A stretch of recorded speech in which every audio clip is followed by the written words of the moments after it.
Welcome to another episode of Q&A with LMHQ. My name is Alexandra Montalbano, and I am the Director of Membership here at LMHQ. And this is our Facebook Live show. Once a month on a Friday at 11 a.m., we get together with a member of our community and we talk about their cool jobs, their career trajectories, and any fun tips they've learned along the way. And this week, I am super excited to be joined by Mark Fowler, the Deputy CEO of the Tanenbaum Center for Interreligious Understanding. And we're going to be chatting with him about his career addressing private and public entities on issues of equality, and how being an ordained interfaith, interspiritual minister relates back to his work at Tanenbaum. So welcome. Thank you so much. I'm super excited to be talking to you today. It's great to be here. For anyone who this is your first encounter with LMHQ, I just want to give you a little information about who we are. So LMHQ stands for Lower Manhattan Headquarters. We are a open, collaborative work, meeting, and event space. We're run by the Downtown Alliance, and we opened 3.5 years ago to really support the growing creative community downtown.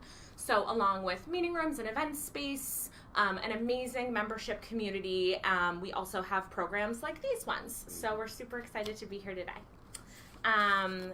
As we move and groove through this, if you have any questions for Mark, please send them over. You can post in our comment section, and we will jump in with your questions.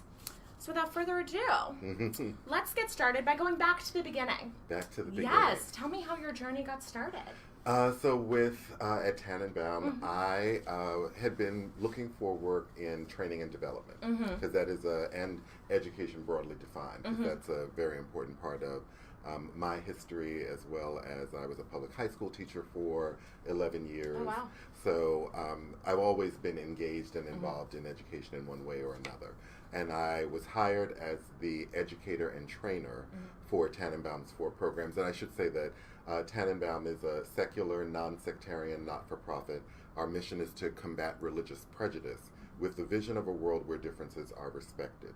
So we don't look at this from the perspective of people have to surrender in some way an aspect of their identity, particularly when it comes to religious identity and belief, but that there are ways for us to differ and work together with civility and respect. And so we create programs and trainings and resources that facilitate those kinds of skills and facilitate spaces where that can take place. So I started as the educator and trainer and worked through the program areas. We have 4 program areas, one in education, one in healthcare, one with corporate workplaces and large institutions, and one in conflict resolution and peace building. And so I have been working on developing, expanding the training, the resources, and the visibility of our work. Wow. What did you teach in high school? I taught English. You taught English, okay. I taught English, and I was also the coordinator of student affairs at what is unfortunately now closed, but the Brooklyn Comprehensive Night High School. Oh, wow.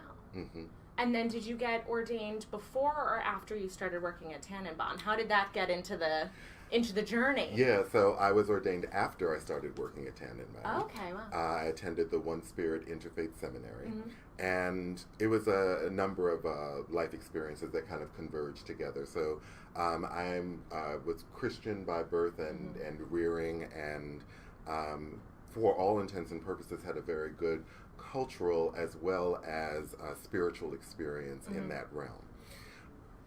I also wanted to, at a particular point, be of particular service, say as a deacon or something along those lines. And that didn't particularly happen in the religious and spiritual communities that I was a member of, but it was an interest of mine. I was very motivated and inspired by Tanenbaum's Peacemakers in Action. Our peacemakers are individuals who are religiously motivated to end violence in active conflict zones around the world. So we have peacemakers who hail from Syria, Afghanistan, Pakistan, Nigeria, the Philippines, Democratic Republic of the Congo, the Sudan, South Sudan, and 23 conflict zones around the world.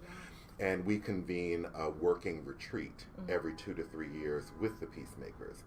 And being with them is unbelievably inspirational, because in the face of conflicts that often are deemed by the world as intractable, that there is no resolution that can happen, they find the resolve within their religious and spiritual beliefs to actually work for peace in the midst of chaos. And there was that, and then a personal experience where two friends wanted to get married at a destination wedding, one Christian, one Jewish, and they turned to me at one point because they were having difficulty finding an officiant. They said, "We wish we could you could marry us."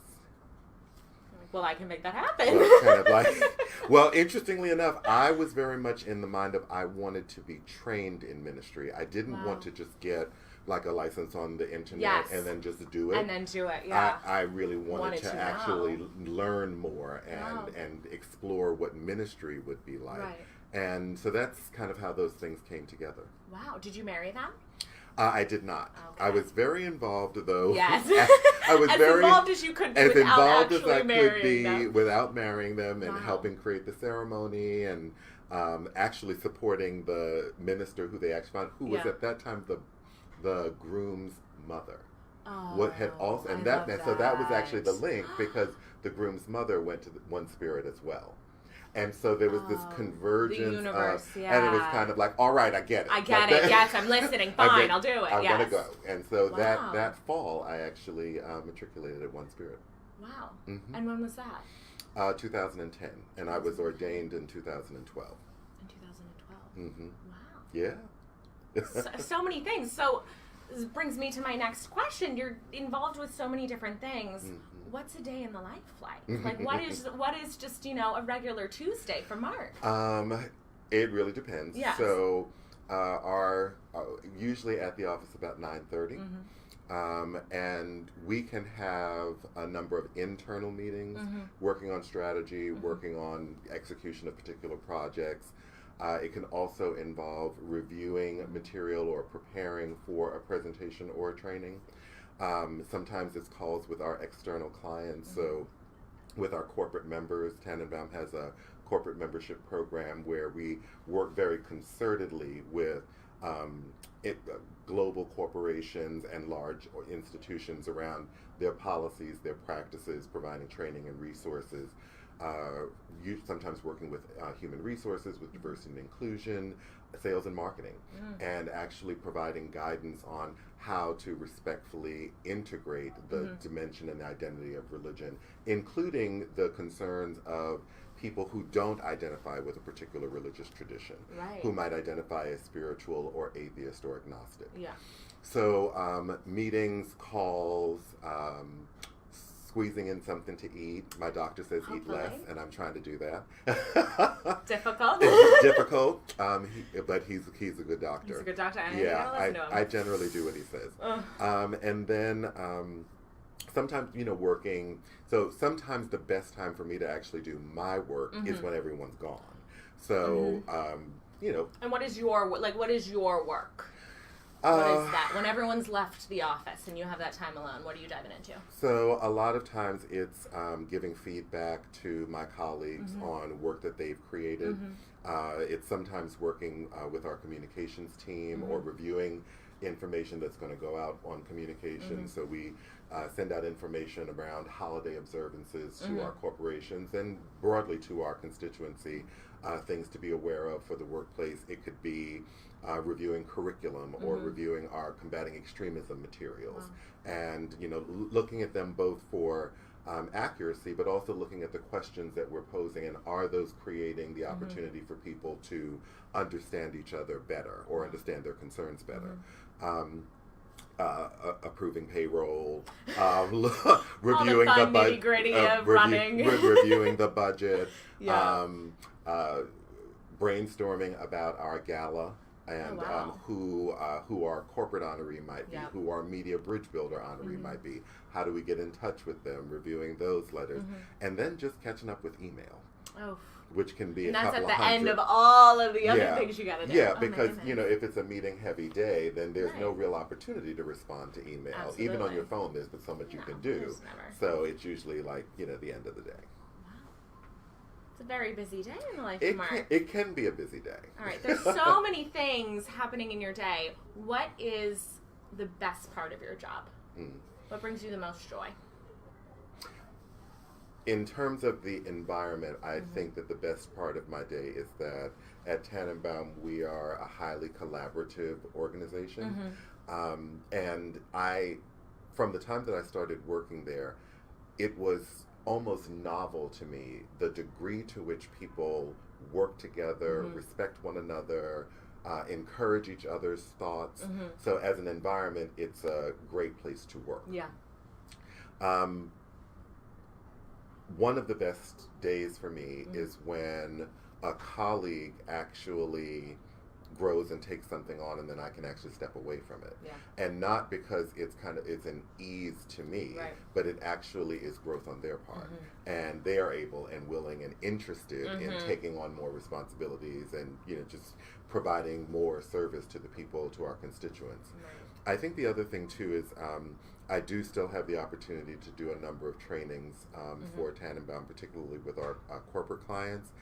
And the moment when I'm presenting a design concept that we've created, and you just see that moment, that kind of moment of awareness where a person recognizes either that there's something that they didn't know or something that they can do differently. So, just kind of engaging with the topic of religion can be difficult enough.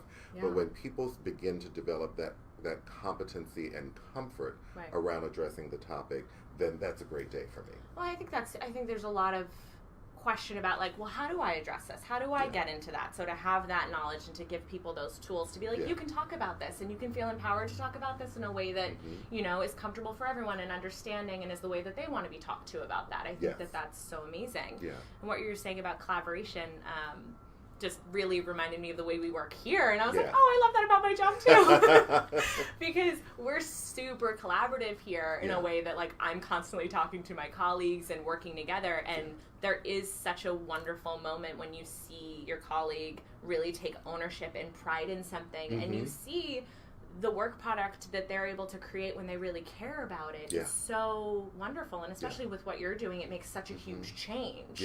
We can see it change in the space, which is amazing, but on such a larger scale, that must be so empowering for you and your teammates. It is, because we literally are, our goal is to influence human behavior. Right. We really are trying to create a paradigm by which people understand that they can differ and still maintain their own beliefs and practices and learn how to, if not already a part of their skill set or even their desire, to make room for someone else who is completely different from them and does not pose a threat to them. Well, I think that's, it does not pose a threat. Yeah. Just have the open mind for that. That's incredible. Not a small goal. No. we but a very important one. No, not a small goal, but what good are small goals? Absolutely. Yeah. I love that. I need to paint that on my desk and remind myself, because I'm I'll just do this little thing and then I'll get there. But it's all in. Yeah. It's all in, and I think that as a society globally, we're at a place where we're really looking for going all in. Absolutely. But going all in that actually includes everyone. And that the all is all. And that takes something. And I don't, we're not Pollyanna about the task that is ahead of us or the mission that we have or even our vision. And we do believe that it is critical to the advancement of society. Absolutely. That it's, for me, it's not a matter of if we can accomplish our mission or our vision. It's when and how. And what's the good work that we need to do now that lays foundation for those who are going to come after us. Because likely none of what I'm talking about will I actually see. I may not see it. Now, I didn't think that I would see an African American president, and I saw that. So, Hope all the fingers crossed. Hard work, head down, stay on target. Yeah. Be mindful of the outcomes that we're trying to present to create, and measurement. Really looking to see how are we doing. Yeah, absolutely. In the words of the inimitable Mayor Koch. Well, that's the thing. There's the huge goal, and there's the so much that you want to be doing, but you also have those pillars and a way to measure that, and that's huge. It's not just this like, oh, we want to change the world, how are we going to do that? You actually have, we have a plan, we have ways to measure this and to see what we're doing in these pillars that we're working on, which I think is really fantastic in a way that you can actually, you know, something it seems more attainable. So in your career, what is the best advice that you've been given that you would want to pass along? So, at one point I had a catering business. Yeah, I know. How did we not get there already? When was this? Yeah, was this before you taught, after you taught? This was while I was teaching. Oh, I should have asked that. I'm a person with a side hustle. I know that does happen. So definitely. You had a catering business. Yeah, so I had a catering business that I was running, and it was part-time. Like, it started out with like cakes and baked goods, and then it kind of grew into catering. And I was doing that, you know, while I was teaching part-time. As you were teaching English, yes. And while I was teaching English and coordinator of student affairs for the high school. Casual. Just a few things. A few little casual things that you were doing. In my spare time. Yes. And I decided that I was actually going to leave teaching, and I was going to work in my catering business full-time. Wow. And my best friend, I remember we were sitting in his car, and I'm telling him all about this plan. It's always a car. It's always a car conversation. And, you know, talking about, you know, I'm going to leave teaching and this, that, and the other thing. And so he said to me, I think that you can make more money with what comes out of your mouth than anything you'll ever pull out of an oven. But if that's what you want to do, I'll support you. Now, I worked in that business full-time for 5 years. Oh, wow. It was not a financial success at all. Like, it was a mess. It was a hot mess. There was some serious stuff going on for a while. But the takeaway for me was that that conversation that goes back to like 2000, when we had that conversation, has stayed with me. And the takeaway for me is know what your gifts are, lean into them, but also follow those things that call to you, that speak to you. Right. Because while the business was not a financial success, I learned so much in the failure. And that's the right word, because it failed, and that's not a bad thing. But I learned so much that I actually bring to Tanenbaum and bring to all of the places and spaces where I'm participating, that I've been at the very bottom. Right. I've, you know, not had any money and had a dream die a little bit. Right. So once you've survived that, then pretty much the sky's the limit. Because I don't mind failing now. Right. And now you have so much more to talk about in that, you know what I mean? It's like you were able to grow so much through that. And there is such that, like, oh, failure's that's not, like, I am terrible at admitting that I am working on that as a person. Everyone can hold me accountable. That's such a scary thing. Yeah. And to, like, admit, oh, I have this dream, because what if it does fail? So to be able to say, like, hey, I've lived through that, I grew through that, and, like, look at the way that, like, you would never think that, oh, you know, a catering business and that journey can teach me so much in what I'm doing now, because it seems totally out of left field. Right, or not related, and all of it is. All of it is. And I think the other thing, too, for me was the idea that, and I heard this quote recently, a very good friend of mine shared it with me, something along the lines of, no one ever succeeded without failing. And so, you know, we don't, at Tanenbaum and in all of the places, we don't always get the goal that we want. Right. But everything that we try takes us closer to goal. Absolutely. Oh my goodness. It's like everything I needed for myself to remember going into 2019. Well, I'm glad. We actually have a question from our audience that I would love to ask you. Okay. How did you recover from that failure and stay optimistic through that? So another key learning for me in terms of what I would pass on for my career or for others to consider in their career is have a network of people who love you and will tell you the truth. Tell you the truth, I think, is key in that. Yes, and so I literally had to put everything in, I had to give up my apartment. I put everything in storage. I lived with friends of mine for about a year and a half altogether. and then took a job that was in the area that I wanted to work in as a health educator and trainer, for less money than I could have been paid if I just went back to teaching. But I wanted a professional credential in the area that I wanted to work in. And the people that I lived with did not charge me anything to live with them, and insisted that I actually attribute a third of my salary to past debt, a third of my salary to savings, and a third I could do whatever I wanted with. And I had that opportunity for a year and a half. And I know that everybody doesn't have that opportunity. Right. So, but I do think that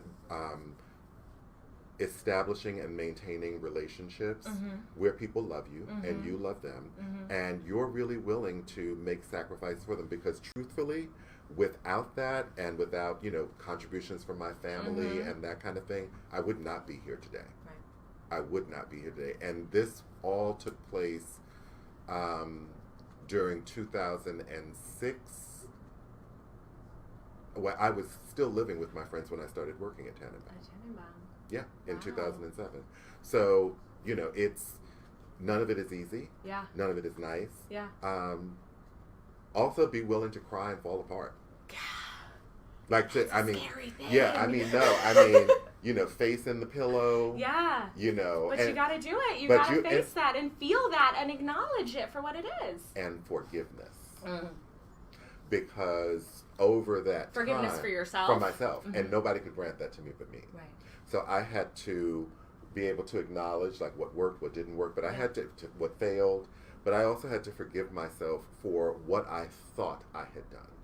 So it wasn't even that I had actually done something. It's what are you? But the whole idea of and a little bit of the arrogance that people are going to be disappointed and that and the other thing. It's kind of like people got their own troubles. Yeah. They got their own worries. They got their own hustle that they're trying to do, and so but just really being able to forgive myself and then to honor myself for trying. Yeah. I think that's another thing too, being able to honor yourself through that. Yeah. How did you know from the catering, you said that then you knew you wanted to go into more of like the healthcare part of it. How did you, what ignited that switch? So it was training broadly defined. And so also when I left teaching, and was working in my catering business, I actually had the opportunity to become a trainer for the Anti-Defamation League in a program that they have called the World of Difference Institute. And they provide trainings to young people on bias reduction and how to navigate bullying and those kinds of things.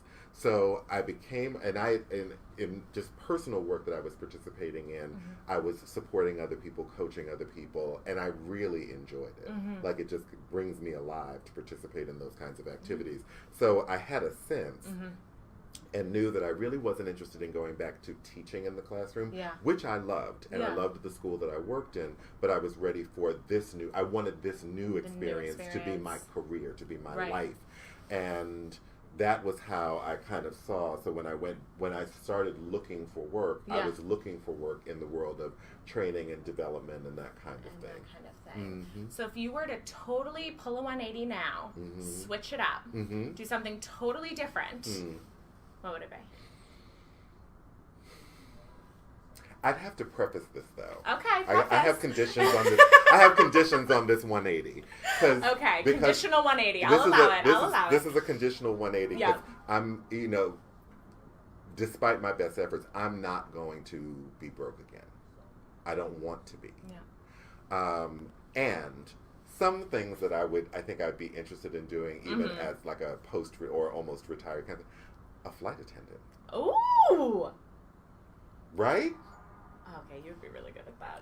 You know what I'm saying? So fun! I want to be on that flight. Just give me your schedule. I can be like, I'm just going to travel all the time with Mark. If it was something like, completely different from what I'm doing now, like a 180. And, here's the thing. I'm not necessarily asking for a cushy job because flight attendants work like dogs. And just kind of like attending to people's needs and that kind of stuff. But free travel. Yeah. That's not the worst thing in the world. It's not. That's not the worst thing in the world. And I think that could be fun. That would be fun. Yeah, that would be like a 180. I actually didn't really think about that until just now. Like, I had Just kind now, of yeah. thought about it, but I was really like, if I were to take myself completely out of the box, like completely away from what I'm doing now, I'd be a flight attendant. A flight attendant. Mm-hmm. I love that answer. Yeah. I love it a lot. Or I might go back to school. Okay, what would you go back to school for? Do you know? Probably a doctorate in ministry. Okay. All right, so still somewhat in the... If I were going to go to school. If you were going to go to school. Right, but if I were just going to like... And money was not an object, like, right. My mortgage is being taken care of, my maintenance is being taken care of, all of that. Yes. Then I'd be a flight attendant. Then you'd be a flight attendant. I love this. So I think we are almost at time. Do you have any announcements, any ways, anything that Tanenbaum is doing that you want to share? And also, what are the ways that our audience can keep in touch with y'all? Yes, so just in terms of in keeping in touch with us, we definitely are on Facebook. I believe it's Tanenbaum Center. Yeah. Our Instagram is Tanenbaum Center. Yeah. I'm on Twitter, Reverend Mark Fowler at Twitter. At Reverend Mark. I'm also not on Twitter, so I'm like, I don't know where the at goes. Yeah, okay. At Reverend Mark Fowler. Great. And then also our website, Tanenbaum.org. Great. So those are all of the places to kind of get in touch with us. Yeah. We have some interesting things coming up in the spring. In our healthcare program, we've actually written a paper and done some qualitative interviews on the experiences of LGBT persons in the healthcare experience. And given some of the shifts that are happening in terms of ownership of hospitals, and many of them being religiously owned or owned by religious institutions, what does that mean for the provision of LGBT healthcare? So we are convening a roundtable to discuss that, to present our paper, to gather recommendations, and then hope to publish the paper this year and then provide our recommendations to the broader community.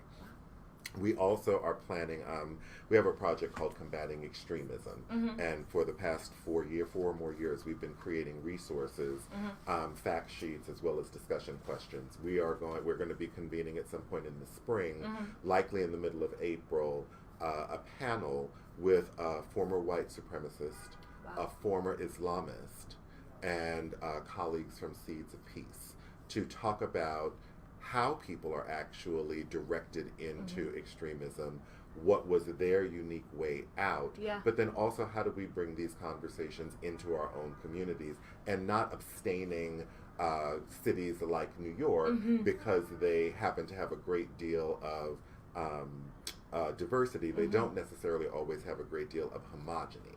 And so we're looking to inspire these conversations and get people to work at how to, create these conversations in their communities. And then our gala will be in mid-June, so I definitely want to talk about that because we have a Corporate Bridge Builder Award that we give. I don't know who it is yet, so I can't tell. We are going to be honoring, though, with our philanthropic award, the Henry Luce Foundation, who have provided resources not just to Tanenbaum, but a number of institutions globally to work for peace and conflict resolution and peace building. So we're going to be honoring them. That's incredible. And that's in June. That's in June. And June 19th is the working date. June 19th. Yes. And then April is the panel. Is the Combating Extremism panel. Combating Extremism panel. Awesome. And then we can follow you on social and get all the dates and stuff for that. Absolutely. Beautiful. Wonderful. So join us next month on Friday, February 22nd. We're going to be chatting with Charisse Bernard, who does academic relations, talent acquisition, and diversity at Spotify. Thank you so much for being with me today. This has been such a wonderful first-time journey for both of us. It's great. It was my pleasure. Thank you so much. So thank you, and we will see you all next month. Thanks, y'all.